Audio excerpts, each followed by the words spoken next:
go really in depth talking about it. Hope you enjoy it. Automatically have lower copper, iron, and zinc. Not so low that you have to be concerned, but studies do show that people who have lower meat intake do have lower copper, iron, and zinc, so less risk of toxicity. And that's because they're eating more, hopefully they're eating more phytic acid, which is found in plants. It limits your body's ability to absorb copper, zinc, and iron. Okay. And I meant to go. Okay. Phytic acid, I want to tell you, is found in nuts, seeds, beans, legumes, and grains. Okay, does anyone recognize what that diet might be? Mediterranean. Yeah, that's the Mediterranean diet. And that one includes fewer bad fats. So you don't see beef and pork there, but you do see fish, and you do see unsaturated oils, mainly olive oil. Okay. So unsaturated fat, fish, and lots of fruit and vegetables. So the thing about about fish, okay, if you're getting salmon and has some wonderful omega-3, the thing is it also has saturated fat. So the amount of omega-3 in fish is really only about 15 to 30%. The rest of the fat is saturated. Isn't that something? So that's why we're thinking, oh, yes, I'm going to just enjoy my fish. The American Heart Association and American Stroke Association recommend 2 servings a week. But sometimes, we go overboard and we're having fish all the time. I mean, if you know someone who only eats fish as that's the only meat that they eat and they're still overweight, that could be why, because it does contain a lot of fat. Okay. Not to mention that mercury in some fish also. The bigger the fish, the more mercury. Ooh. Okay. So are you familiar with the whole food plant-based diet or the vegan diet? Anybody? Whole food plant-based? In general. So they're not the same thing, right? I could eat Oreos and potato chips all day and call myself a vegan. I'm in. Right? Yeah. You want to share your Oreos? I can eat Oreos and potato chips, and I can eat oatmeal raisin cookies all day and say I'm vegan. Right? Because I don't have to have eggs and I don't have to have butter. I can make all of those vegan. But that's not necessarily going to be a healthy diet, right? That's what a whole food plant-based diet is. So it's just what it says. It's eating whole foods.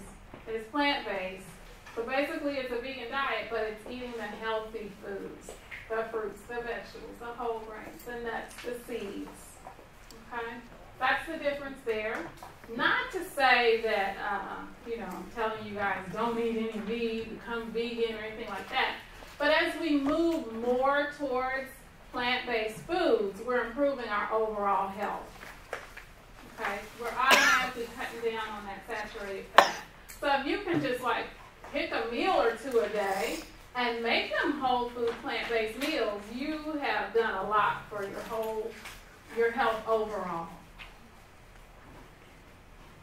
Is that reasonable to ask for?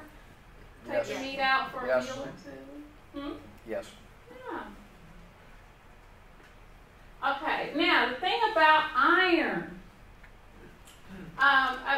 Before I mentioned iron as one of the 3 metals, and we want to make sure that we keep in the healthy range. We don't want to get too much or too little. When you get iron from animals, you're getting everything that animal got. Okay? So you're getting what's called heme iron. So if the animal has a high level of iron, you're going to get that high level of iron from that animal. With plants, you get iron from plants too, but it's called non-heme iron. It's amazing how the body knows how much iron you need to absorb from that plant. Amazing. So you have a lot less likely chance of getting too much iron when you get your iron from plants. Isn't that amazing? I love that. So we always hear, oh, if you need iron, eat some liver, right? Y'all heard that? Eat liver? Grandma says to eat liver and onions. Yeah, liver and onions. There it is. Who said that? Yeah, that's good stuff. Yeah, liver and onions. So if that baby calf liver has excess iron, then you're going to get the excess iron. You're going to absorb all of it. But it tastes nasty. I know. That would be nice. Okay, and then the next one would be, another option is the power plate.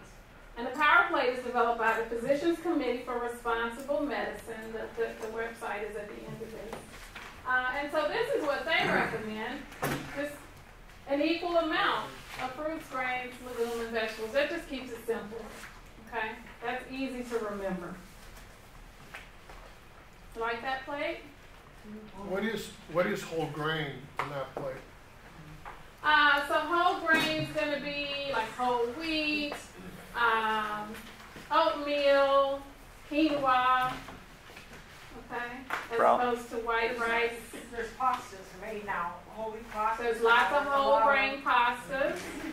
Vegetables. Mm-hmm. Does the brown, like brown rice, black rice count as whole grain? Yeah. Oh yeah. Mm-hmm. So these are your better choices for brain health. Some of us are allergic to gluten. Yeah, we can talk about that real quick because I got like 2 minutes, right? So yeah, of course, if I want to say this real quick about gluten. I used to eat it, and my memory was shot. And my memory started declining in my 20s. And I think I was in. I think I was in my 20s. It was bad. It was so bad that, like, I met, was it John? Was it John? Is that your name? Okay. Yes. Yep. So this is like, we're talking 25 years ago. No way on the earth I could have said your name was John, first of all. Second of all, if you walked over here and said something to me, I would look at you like, who are you? I've never met you. And we just met when I came in here today.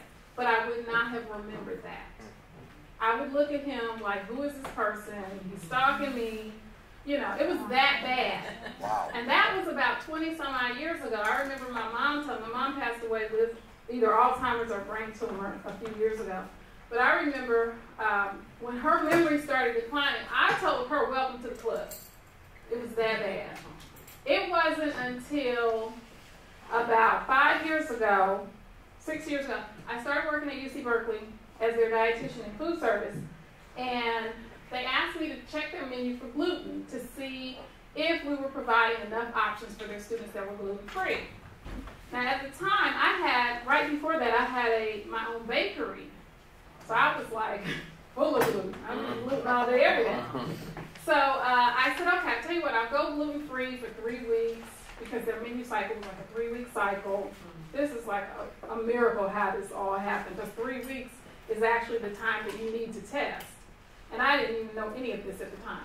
So I said, I'll go through a 3-week menu cycle, and I'll eat all my meals here, because they were giving me free meals, and I just won't get any gluten. I'll try to avoid gluten and see if I can do it. So at the end of the 3 weeks, I was happy to report that I was able to do a gluten-free diet on UC Berkeley food for 3 weeks. I go back to my regular diet, and within like 2 days, I recognized there could have been about 8 symptoms that had disappeared that I didn't even notice. One was, of course, my memory was coming back. And when I started eating the gluten again, my memory was fading again. I couldn't talk. I had gotten to the point where I was quiet, and I'm not quiet. But it was taking me too long to get my words together. I had the worst sense of direction. It's still kind of bad, y'all know. But it's getting better. I was having indigestion and heartburn in the morning so bad. I thought I was having heart problems. I had gone for an EKG. They said your heart's fine. I didn't know what was wrong with me. So I went back and forth for about a year with the gluten thing. I'd take it out for a month or two. Birthday cake, I'm triggered, I'm eating it again. It took me about a year to finally say, you know what, this is crazy, because it was making me feel so bad. And I totally gave it up. It's been about 5 years now. But yeah, if you're having any kind of symptoms of anything that's bothering you, check and see if there's a food that you're eating that's causing it, because it was just recently that there are studies that have come out that have acknowledged that you don't have to have celiac disease to legitimately have a problem with gluten, and that it's messing with people's brains, definitely. Okay, Is it healthier to eat organic foods? There's a list of the foods. There's a list that just came out. I'm sorry, I can't think of the name of it. Environmental Work Group. If you Google them, they presented the list. Every year they update it of the foods that they recommend that you get organic. Okay? Anyway, these are your better choices for brain health. The ones with the asterisk, I'm sorry, on your notes I didn't put the asterisk, but those are the ones that work together to lower homocysteine. Homocysteine is linked to heart attack and stroke. It's a byproduct of protein production in the body, so we can't avoid it, but we can certainly lower it and get rid of it. Okay? So B6, B12, and folate work together to keep those lower. Am I out of time? Oh, okay. Wow, that's great. Thanks. Okay. So these, if you have in your notes